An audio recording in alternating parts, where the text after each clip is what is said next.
정의기억위원회가요. 네. 조선일보사 등 7개 언론사, 제가 이름 허명해 드릴게요. 음.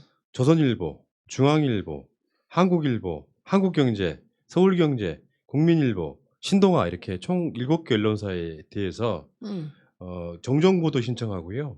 다음에 손해배상을 청구하는 언론 조정 신청서를 접수했다. 언론중재위원회. 네. 예. 이게 의원님이 말해왔던 그런 결의랑 아주 똑같은 거거든요. 네. 그렇게 안 하면은 네. 징벌적 손해배상까지는 아니더라도 네. 이렇게 안 하면 얘네들은 평생 이럴 것 같아. 그러니까 우리가 최근에 조국 전 장관에 대해서 약간 놀란 게 조국 전 장관과 관련하여 여배우 어쩌고 뭐 이런 얘기했던 유튜버들 다 고발됐잖아요. 예, 고소돼서 조사받고 있잖아요. 그래서 그러니까 분명히 잘못된 보도에 대해서는 책임지게 해야 되는 거예요. 그래서 정의기억연대 쪽에서 그 작업이 더뎌서 제가 참 답답했는데 그 어려운 와중에 준비를 하셨던 거죠. 저는 이 대목이 너무 가슴도 아프고. 저도 그 얘기 들었어요. 그러니까 준비하고 있다고. 그런데 조국 장관도 마찬가지가 되는 상황이어야 되잖아요. 근데 다 보세요. 그 준비할 시간이 있겠어요? 당하는데 버티는 것만으로도 정말 그분들 칭찬받아야 되는데 그 와중에 준비를 하고 계셨던 거잖아요. 그거 네. 어떤 기사들인지 한번 볼게요. 네. 정의연, 이용수 할머니께 사과, 기부금 사용 내역은 공개 못해. 조선일보. BTS 아미가 정의연에 기부한 방한용품 일부 할머니는 못 받았다. 조선일보. 하룻밤 3천만 원 사용 정의연에 수상한 술값 한국경제. 아미가 할머니 숫자 맞춰 기부한 패딩 이용수 할머니 못 받았다. 한국일보. 정의연이 반환했다는 국고보조금 장부보다 적은 3천만 원 어디로. 서울경제. 다음에 위안부 비극을 돈과 권력으로 맞바꾼 정의연 파탄설 신동아. 후진국도 아니고 정의연 장부도 없다니. 회계사회 회장 한탄 국민일보. 정의연은 운동권 물주. 제별 뺨치는 그들만의 일감 몰아주기 중앙일보. 네. 아미가 기부한 패딩 이용수 곽예남 할머니 못 받았다. 중앙일보. 요런 기사들에 대해서 지금 조정 신청하고 이제 손해배상 신청까지 하게 되는 이런 상황인데 네.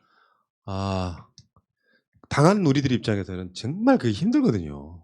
그러니까 그 윤미향 의원이 막 땀 흘렸잖아요. 네. 기자회견하면서 그거 가지고 거짓말해서 땀 흘린다고 말하려고 하는 사람들. 네. 그게 아니라 지금 정의연 관계자들이 전부 다 허약해져서 그런 상태랍니다. 한번 생각해 보세요. 그렇죠. 어느 날 갑자기 언론들이 벌떼같이 달려들어서 30년 운동을 폄훼하고 그 한마디로 뒤집어서 얘기하면 너네 도둑질했다, 돈 빼먹었다. 그러고 있는 거 아닙니까? 그러니까 견디기가 힘든 거예요. 그런데 거기에 또 우리 같은 사람들은 왜 언론에 대해서 중재 신청 안 하냐고 이러니 진짜 나쁜 거죠. 그런데 그걸 준비를 하고 있었던 거예요. 요게 이런 게 있잖아요. 정말 가슴 아파요. 제가 지금 정경심 교수 구속되던 날 그 네. 사회 보던 네. 그 트라우마가 지금까지 있다고 하는 건 그 이야기의 원천은 뭐냐면 스트레스. 그렇죠. 엄청난 강력한 스트레스. 네. 그게 지금 최근에 한번 상담을 받아보니까 공황장애. 푸나님도요? 그래서 약간 가슴이 지금도 벌렁벌렁 하는데 무서워서가 아니라 몸이 너무 공익적이다. 그러니까 너무 스트레스를 받는 상황이면 이게 한꺼번에 그냥 막 몇 주 안에 집단 폭격을 받는다고 생각해 보세요. 우리 근데 그때 너무 우리가 너무 감정이입을 했어. 지금 생각해 보면. 저도 푸나님도 김어준도 우리가 그때 맨날 새벽까지 새벽까지 언론 다 보고 반년 동안을 그랬으니. 그러니까요. 그러니까 그 8월부터 우리가 12월까지 아니다 2월까지 올해까지 그렇게 해서 다 트라우마가 있을 만해요. 그러면 그 언론 백서나 이런 걸 떠나서요. 네. 조국 장관 측에서 그 언론들을 상대로 이 작업을 했으면 좋겠어요. 그래서 저는 제일 칭찬하고 싶은 게 조민 씨. 네. 조민 씨 바로 고발했죠. 예. 그러니까 지금 이런 상황이 이어서 나는 그런 이야기 있었잖아요. 그때 쏟아졌던 막 130만 건이라고 기다 아니다도 있었지만 논란이. 네, 문제는 그거 가지고 막 그걸 지우고 있다는 이야기를 되게 많이 들었었거든요. 어쨌든 110만 건 그러니까 공격받았는데 엄청나게 많은 오보들이 쏟아졌습니다. 네. 그러니까 지금 정의연은 이 언론의 작업질 내에서 그러니까 우리가 뭐 조폭들 하는 거 있잖아요. 칼질하고 작업하는 이런 거 있잖아요. 이런 거에 의해서 만시장이가 돼서 포털 나가보면 좌표 찍혀가지고 계속 악플이 달리는 상황이에요. 현재까지도. 네. 근데 이게 꿋꿋하게 가야 되는 것이고. 그럼요. 이 상황에서 누가 봐도 윤미향 의원이 이 어떤 실수가 있었을지언정 악의적 비리는 없었다고 저는 확신하고요. 네, 다 똑같이 받아. 네. 왜냐하면 저는 언론이 문제 제기한 지점을 다 겪어본 사람. 시민운동을 20년 이상 하면 그 상황을 다 이해해요. 아, 저건 저런 상황이구나. 제가 딱 한 말씀만 드리면 만약에 제가 집을 사요. 그런데 5천만 원을 공금해서 빼가려면 어떤 짓을 해야 되는지 아세요? 네. 그게 기록이 다 남아요. 거기에. 이게 불가능하다는 거죠. 예를 들면 제가 총무회계를 일단 구워 삶아야 돼. 그것도 보통 사람이 아니고 위안부 운동에 평생을 바치겠다는 활동가를 어떻게 구워 삶습니까? 그러니까 제가 그랬다니까요. 이 사건 막 났을 때 이쪽 결에 있는 사람들은 그렇게 못 한다고. 못해요. 후원금 들어오는 대로 우리가 적적 해먹자. 요거잖아요. 그러니까 그 정말 상상할 수 없는 일이에요. 얘네들 마인드가 그래요. 그 있을 수 없는 거고 오히려 나눔의 집권이 저는 오히려 횡령이고 배임 소지가 높아 보입니다. 우리 같은 사람은요. 네. 이를테면 진보적 마인드에서 그런가? 민주진보적 마인드?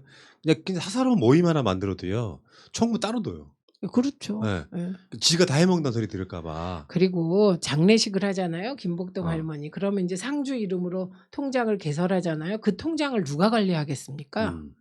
상주가 인사하고 그러는데 거기서 돈 빼러 또 갔다 와. 갑자기 상주가 은행 갔다 와. 이런 일이 있겠냐고요. 아이고, 간사가 처리하는 거지. 그러니까요. 그러니까 저는 정말 다른 세계에서 살고 있구나. 그러니까 그 미래통합당 쪽과 언론과 우리가 다른 세상을 살았구나. 저 세상에선 그런 일이 가능한가 보지? 예. 이렇게 생각했다니까요. 예. 아, 그래서 한편에 잘하셨습니다. 한 10,000번 당했는데 한 번에 되치기가 너무 시원해서 한번 가져와 봤습니다. 모르실까봐. 네, 네, 같이 당하는 거거든요. 네. 그러니까 그게 아까 그 윤호중 의원이 법사위원장 된 것 중에는 여상규 트라우마 극복도 있어요. 그러니까요. 여상규 의원은 진짜 내가 판사 출신인데 저 정말 너무 싫어요. 너무 싫어. 그거 이 얘기잖아요. 나 잘났는데 니들은 뭡니까 이런 거잖아요. 그런 거 너무 싫었어요. 전형적 꼰대. 민주당이 잘 되는 거는 죽어도 못 봐. 요런 거고. 라떼 이즈 홀스. 그렇다니까요. 그러니까 역사라기에 작용 반작용이 있는 거예요. 여상규가 있으면 여상규 방지하려고 하는 노력이 또 생기는 거죠. 네, 여상규 방지 트라우마 극복용 윤호중 이런 의미도 있다고 봐요. 자, 알겠습니다.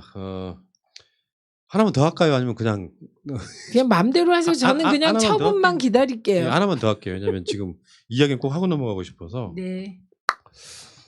자,